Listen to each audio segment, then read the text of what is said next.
lagi dalam sekolah minggu di udara bersama aku Hiro. Wah, udah hari Minggu lagi nih, waktunya untuk memuji Tuhan. Gimana? Udah siap untuk memuji Tuhan? Pastinya dong. Sebelum memuji Tuhan, kita berdoa dulu. Tuhan Yesus, kami mau memuji Tuhan. Berkati kami dari awal, pertengahan sampai akhir. Terima kasih Tuhan. Haleluya, amin. Yuk semangat memuji Tuhan. Teman-teman, jangan lupa berdoa ya. Yuk kita nyanyi lagu ini bersama-sama.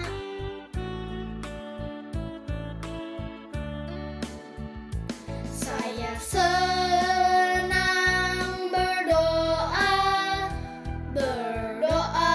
bicara pada Tuhan, berdoa bersyukur pada Tuhan. Saya senang berdoa. Saya senang berdoa mengaku kesalahan, berdoa meminta pada Tuhan. Saya senang berdoa.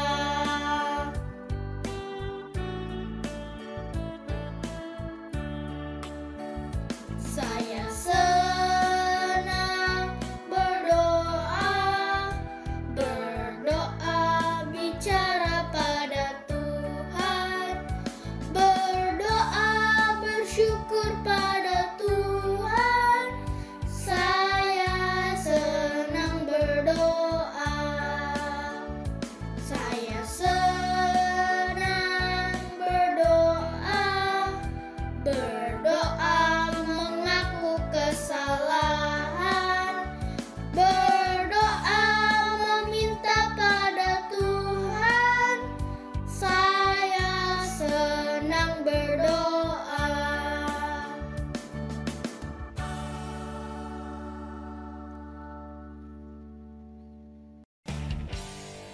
Teman-teman, nyanyi pujian ini ya.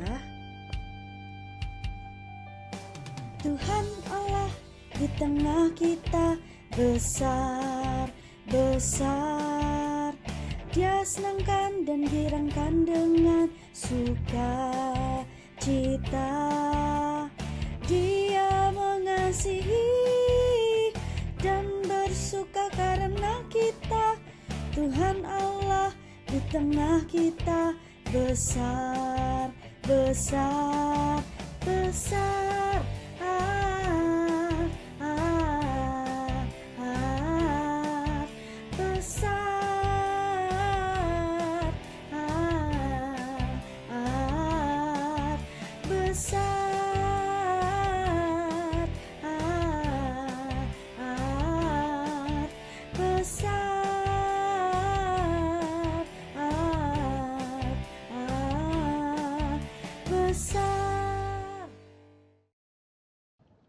Shalom teman-teman, masih dalam ibadah sekolah minggu di udara bareng sama Kak Vita.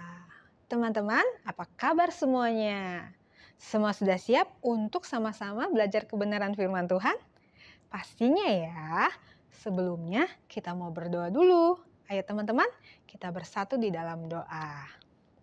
Bapa di dalam surga, kami sungguh mengucap syukur untuk waktu yang Tuhan berikan buat kami. Sebentar kami mau mendengarkan kebenaran firman Tuhan, kami mau belajar kebenaran firman Tuhan, dan tolong kami, pimpin hidup kami sehingga kami bisa melakukan kebenaran firman Tuhan dalam hidup kami setiap hari, sehingga hidup kami sungguh boleh menyenangkan hati Tuhan.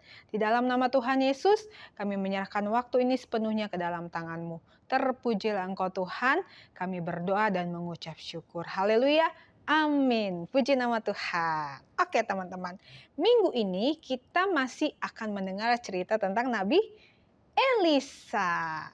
Wah, apalagi ya yang dilakukan oleh Nabi Elisa? Tuhan bekerja dengan luar biasa melalui Nabi Elisa, teman-teman. Ya kan? Dan Tuhan pun dapat memakai siapa saja untuk melakukan rencananya. Teman-teman, kita mau belajar dari kitab 2 Raja-Raja pasal yang kelima. Ya, teman-teman bisa buka Alkitabnya dalam 2 Raja-Raja pasal yang kelima. Baca keseluruhan ayatnya ya. Ceritanya seru banget loh. So, teman-teman simak baik-baik ceritanya. Oke? Nah, di dalam cerita itu dikatakan bahwa ada seorang panglima, ya, panglima dari kerajaan Aram, ya. Nah, namanya adalah Naaman, teman-teman, ya. Jadi Raja Aram ini memiliki seorang panglima yang bernama Naaman. Nah, sebagai komandan pasukan tentara, Naaman itu memimpin pasukannya berperang melawan pasukan musuh mereka. Dan teman-teman tahu berapa kali, ya, berapa banyak Naaman memperoleh kemenangan? Wah, banyak teman-teman ya. Sehingga apa? Sehingga kedudukan Naaman dinaikkan ke level yang lebih tinggi lagi, ya. Jadi, ya, setiap kali berperang, ya, setiap kali Naaman memimpin pasukannya berperang selalu menang, teman-teman. Sehingga dia naik pangkat lagi, naik pangkat lagi, naik pangkat lagi. Wah, hebat ya Naaman. Nah, orang Aram pernah keluar bergerombolan, teman-teman, dan membawa tawanan, ya, seorang anak perempuan dari negeri Israel. Ya. Jadi, anak perempuan dari negeri Israel ini, ya, diambil oleh istri Naaman untuk menjadi pembantu rumah tangga di rumahnya Naaman. Pembantu perempuan ini tahu bahwa tuannya Naaman selalu berhasil dalam pekerjaannya. Namun, kenapa ya Naaman tidak merasa bahagia? Mengapa Naaman tidak bahagia? Rupanya teman-teman, Naaman ini mengidap, ya, penyakit kusta. Jadi Naaman ini rupanya, ya, dia itu, ya, mengalami sakit kusta, teman-teman. Tahukah sakit kusta? Yang badannya itu penuh dengan bercak-bercak putih-putih, ya kan? Dan ketika Naaman mengalami sakit tersebut, di daerahnya itu tidak ada tabib atau dokter yang sanggup untuk menyembuhkan Naaman. Wah, kasihan ya Naaman. Nah, suatu hari pembantu Israel ini, ya, pembantu perempuan dari Israel ini berkata kepada istri daripada Naaman, "Ibu, saya harap tuanku Naaman dapat pergi ke Israel untuk bertemu dengan Nabi Elisa. Nah, saya yakin ia dapat menyembuhkan tuanku Naaman," kata pembantu perempuan itu. Ketika Naaman mendengar berita dari pembantu perempuan tersebut, ia langsung pergi menghadap Raja Aram dan memberitahukan tentang Nabi Elisa yang disampaikan oleh pembantu perempuan itu. Nah, kemudian ketika Naaman ini menyampaikan berita itu kepada Raja Aram, wah, ternyata respon Raja Aram baik ya, teman-teman. Raja Aram berkata, "Pergilah sekarang ke Israel dan bawalah hadiah-hadiah bersamamu. Ya, saya sendiri akan menulis surat kepada Raja Israel dan memintanya untuk menyembuhkan penyakit kusta yang engkau derita itu." Ya, ia memberi Naaman emas, perak, dan jubah-jubah yang indah sebagai hadiah kepada Raja Israel, teman-teman. Ya, jadi Raja Aram punya, ya, suatu pemikiran yang positif mengenai Raja Israel, ya, sehingga dia suruh Naaman udah pergi aja nih, ya, saya berikan, ya, emas, perhiasan, sebagainya untuk diberikan kepada Raja Israel. Nah, ketika Naaman tiba di Samaria, ya, dengan kuda dan kereta yang dia tumpangi, Raja Israel ini menjadi gusar. Wah, ternyata Raja Israel yang gusar nih ketika Naaman tiba, ya, di tanah Israel, ya. Ia membaca surat yang dibawa Naaman dari Raja Aram yang berbunyi, Ini adalah pegawaiku, panglima perangku. Ia bernama Naaman, ya. Saya mohon agar engkau dapat menyembuhkannya dari penyakit kustanya, kata Raja Aram. Waktu Raja Israel membaca surat tersebut, ia langsung berkata, teman-teman, "Hah? Kaget gitu. Allahkah aku yang dapat menyembuhkan penyakit kusta dari panglima perangmu? Aku tidak bisa menyembuhkan panglima perangmu dari sakit kustanya." Ya, itu perkataan dari Raja Israel.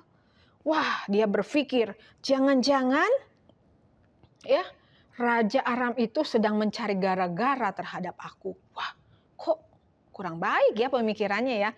Padahal bukan seperti itu maksudnya. Ya, tapi Raja Israel ini mungkin karena takut ya. Tapi dia berpikir, ya takutnya nanti Raja Aram ini mau cari gara-gara. Tapi waktu Nabi Elisa mendengar ya tentang Raja Israel yang marah-marah bahkan mengoyakkan jubahnya ya karena Naaman memintanya menyembuhkan penyakit kustanya. Nah, Nabi Elisa ini ya mengirim utusan kepada Raja Israel ya dan begini pesannya. Mengapa engkau menjadi tidak senang dan marah-marah dengan Naaman? Kirimkanlah Naaman kepadaku. Ia akan belajar bahwa di Israel ada seorang nabi Allah. Wah, Elisa bagus ya pemikirannya.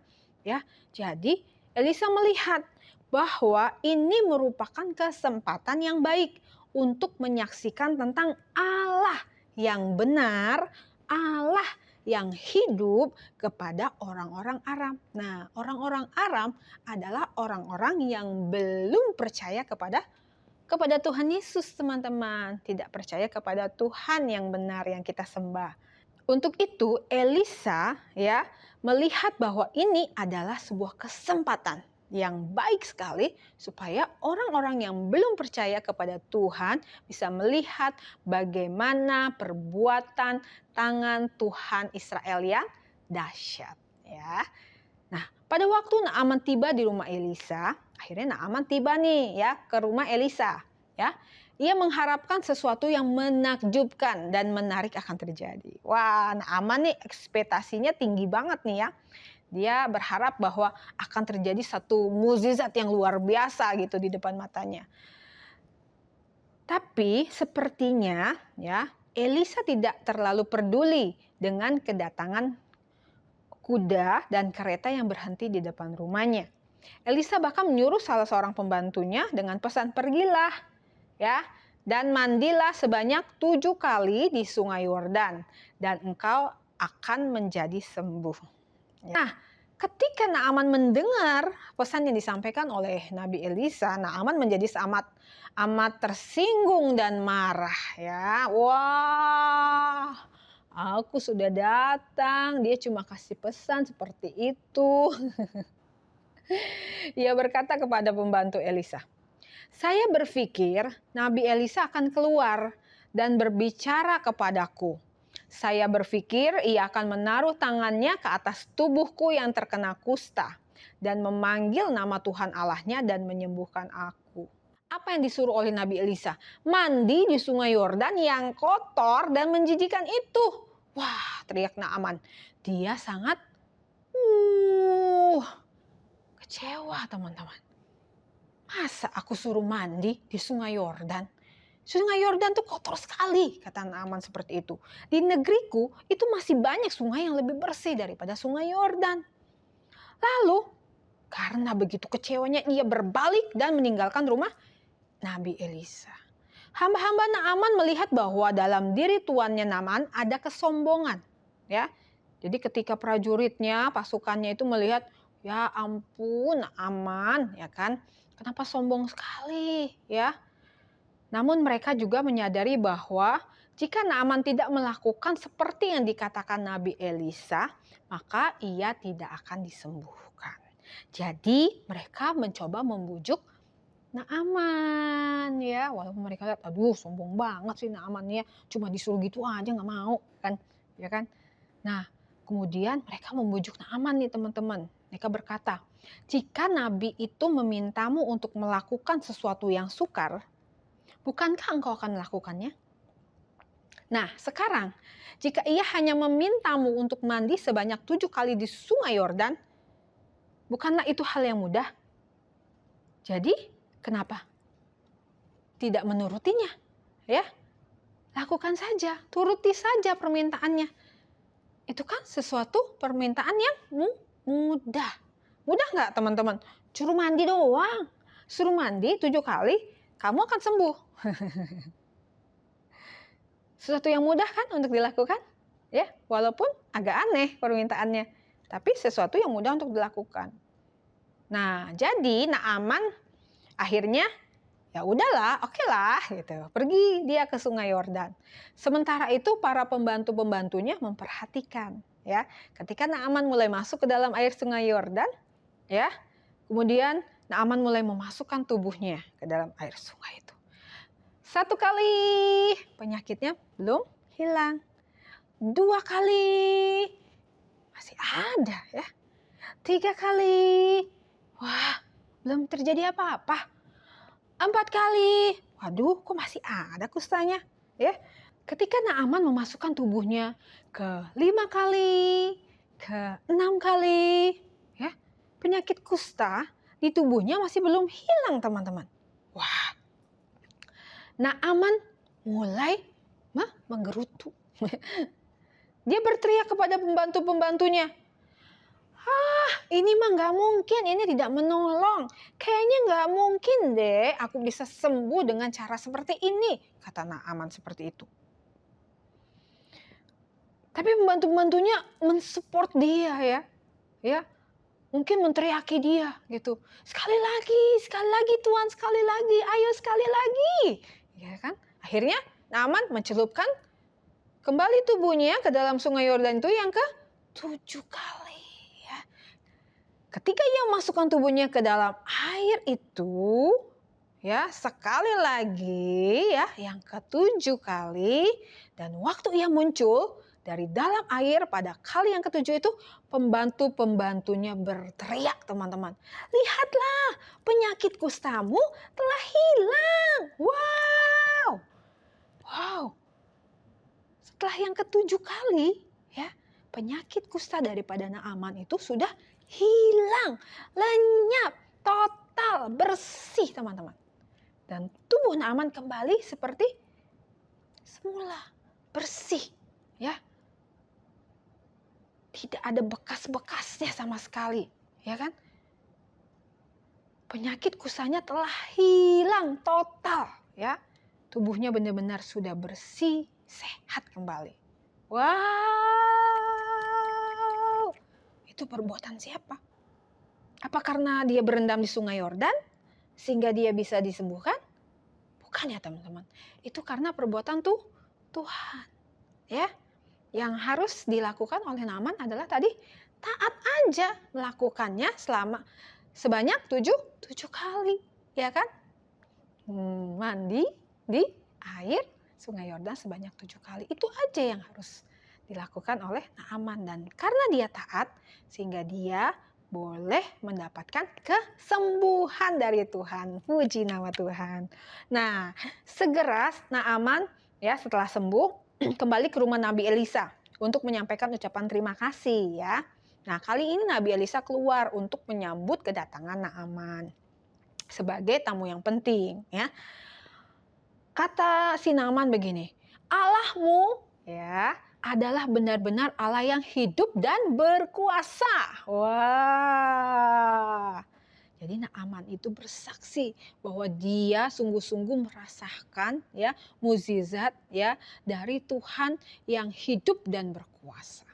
Dan Naaman juga berkata, saya akan menyembah Allah yang engkau sembah. Jadi Naaman akan menyembah Allah yang disembah oleh Nabi Elisa ya. Berarti dia mau percaya kepada Tuhan. Dia mau menyembah Tuhan yang disembah oleh Nabi Elisa, yaitu Tuhan yang kita sembah, Tuhan yang benar, Tuhan Yesus Kristus ya. Kemudian ia memberikan Elisa uang dan hadiah-hadiah istimewa yang dia bawa. Nah, Tapi Nabi Elisa berkata bahwa saya tidak akan mengambil sesuatu daripadamu. Saya adalah hamba Allah dan saya percaya ia akan memelihara aku, kata Elisa. Naaman kembali ke negerinya dengan hati penuh sukacita karena Allah telah menyembuhkan dia dari sakit kustanya. Ia ingin memberitahukan istri dan juga Raja Aram, juga pembantu perempuannya yang sudah menyampaikan kesaksian tentang Nabi Elisa, bagaimana Tuhan memakai Nabi Elisa dengan luar biasa, Itu berarti juga anak pembantu perempuannya ini juga dia bersaksi tentang kehebatan Tuhan, teman-teman bahwa Allah itu melakukan sesuatu yang ajaib atas kehidupan Naaman. Nah, teman-teman, pelajarannya buat kita adalah kesaksian pembantu wanita Naaman ini yang disertai iman telah terbayar lunas. Naaman disembuhkan dari penyakit kustanya. Kita semua juga bisa menjadi saksi-saksi Tuhan Yesus, teman-teman. Kita bisa bersaksi di sekolah, kita bisa bersaksi kepada guru-guru, kepada teman-teman, kita bisa bersaksi ke tetangga-tetangga kita, teman-teman kita yang ada di lingkungan tetangga kita, sama seperti anak perempuan tadi, Kita mau bersaksi bahwa Tuhan Yesus telah datang ke dalam dunia menjadi juru selamat umat manusia. Dan kita mau menyaksikan bagaimana Tuhan Yesus itu sanggup melakukan segala perkara. Tuhan Yesus bisa menyembuhkan segala sakit penyakit. Tuhan Yesus bisa menolong setiap apapun yang menjadi keperluan dan masalah kita, teman-teman. Nah, waktu teman-teman menyaksikan tentang Tuhan Yesus yang disertai dengan iman itu kepercayaan kita kepada Tuhan Yesus dengan teguh, maka Tuhan akan menghargai setiap kesaksian yang kita sampaikan, teman-teman. Tuhan tahu apa yang menjadi kebutuhan dari Naaman. Dan Tuhan memakai pembantu perempuan itu untuk menyampaikan tentang Tuhan kepada Naaman sehingga Naaman bisa disembuhkan, Dan teman-teman juga bisa melakukan hal yang sama, Teman-teman, Tuhan memberi kuasa dan keberanian serta pengurapannya kepada kita semua untuk bersaksi kepada sesama. So, siapa yang siap menjadi saksinya Tuhan? Siapa yang siap menjadi saksinya Tuhan? Ya, kita semua mau dan siap untuk dipakai Tuhan dengan luar biasa Oke, puji nama Tuhan. Ayat hafalan kita kali ini dalam Kisah Para Rasul 1 ayat 8b Kamu akan menjadi saksiku sampai ke ujung bumi. Teman-teman hafal Oke. Sekarang kita akan berdoa menutup ibadah kita. Yuk kita berdoa. Bapa dalam surga, kami sungguh mengucap syukur untuk apa yang sudah kami dengar Tuhan, kebenaran firman-Mu boleh mengingatkan kami supaya kami jangan takut ketika kami harus bersaksi, ketika kami harus bercerita kepada teman-teman kami tentang kebaikan Tuhan, tentang kuasa Tuhan yang begitu ajaib dalam hidup kami. Biarlah Tuhan kami boleh menjadi saksi-saksi-Mu Tuhan, dan kami mau menjadi saksi-Mu kepada teman-teman kami, kepada orang-orang yang belum mengenal Tuhan, sehingga hidup kami juga boleh menjadi berkat bagi banyak orang. Terima kasih Bapa, berkatilah setiap anak-anak-Mu yang sudah mendengarkan kebenaran firman-Mu. Tuhan akan terus memberkati dalam kehidupan mereka, pakai hidup mereka menjadi berkat, menjadi alat di tangan Tuhan yang dahsyat untuk pekerjaan Tuhan, untuk kemuliaan nama Tuhan. Berkati juga orang tua mereka, berkati apa yang mereka kerjakan dan lakukan, biar semuanya Tuhan buat berhasil. Di dalam nama Tuhan Yesus, kami berdoa dan mengucap syukur. Haleluya, amin. Oke teman-teman, ibadah kita sampai di sini. Kita akan kembali berjumpa minggu depan. Happy blessed Sunday. God bless you. Bye-bye. Shalom.